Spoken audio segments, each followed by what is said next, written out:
जैसे वो श्वेत केतु की कथा आप लोगों ने सुनी होगी कि श्वेत केतु जब तक्षशिला से लौट करके आए तो तक्षशिला से पढ़ करके आए और आने के बाद जो है वो अपने पिता से जो है अच्छे से बात नहीं करी और गुरु से भी अच्छे से नहीं मिले।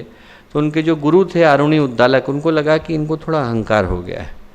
तो आरुणी उद्दालक ने श्वेत केतु से कहा कि बेटा तुम भगवान के बारे में इतनी बात बोल रहे हो, भगवान को देखा है क्या? तो श्वेत केतु बोले भगवान को देखा तो नहीं। बोले देखना चाहते हो? बोले हाँ। उनने एक गिलास पानी लिया, शक्कर के टुकड़े लिए, शक्कर को पानी में घोल दिया। बोले कि शक्कर कहाँ गई? तो श्वेत केतु बोले साहब घोली तो मेरी आंखों के सामने ही है, बस दिख नहीं रही है। बोले पता कैसे चलेगा कि इसके अंदर है? बोले चखना पड़ेगा। श्वेत केतु बोले चखना पड़ेगा, जब पानी मीठा लगेगा तो पता चलेगा कि पानी के अंदर शक्कर है। उनके गुरु बोले आरुणी उद्दालक बस बेटा भगवान भी इसी तरह से है। भगवान बाहर हवा में घुल गया है और अंदर प्राण में घुल गया है। न तो हवा दिखाई पड़ती है और न प्राण दिखाई पड़ता है, पर इन दोनों के बगैर गुजारा भी संभव नहीं।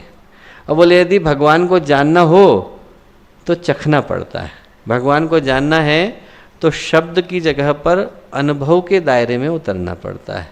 बोले वही। और जब उनने बात बोली तो ये कहते हुए बोले तत्त्वमसि, वो जो भगवान है वो तेरे अंदर है। सोहम, वो भगवान मेरे अंदर है। और जैसे ही श्वेत केतु को ये भान हुआ तो उनके मुंह से निकला अहम ब्रह्मास्मि, मैं भी वही ब्रह्म हूँ। वो जो मंत्र है वो आत्मानुभूति का मंत्र है।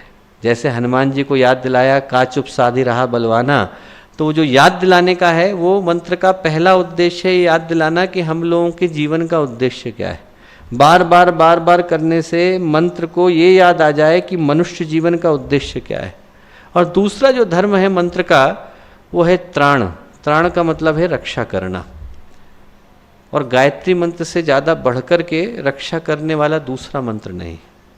शतपथ ब्राह्मण में जब हम लोग पढ़ते हैं तो ऋषि कहते हैं गयान प्राणान त्रायते सा गायत्री। जो प्राणों की रक्षा करे वो शक्ति गायत्री कहलाती। हमारे अंदर में जीवन में जितनी भी चीज़ें हैं दोस्तों, शरीर कीमत का नहीं है, पद कीमत का नहीं है, बाहर की सारी चीज़ें यहीं छूट जाती हैं। इसमें से कुछ चीज़ें साथ नहीं जाती।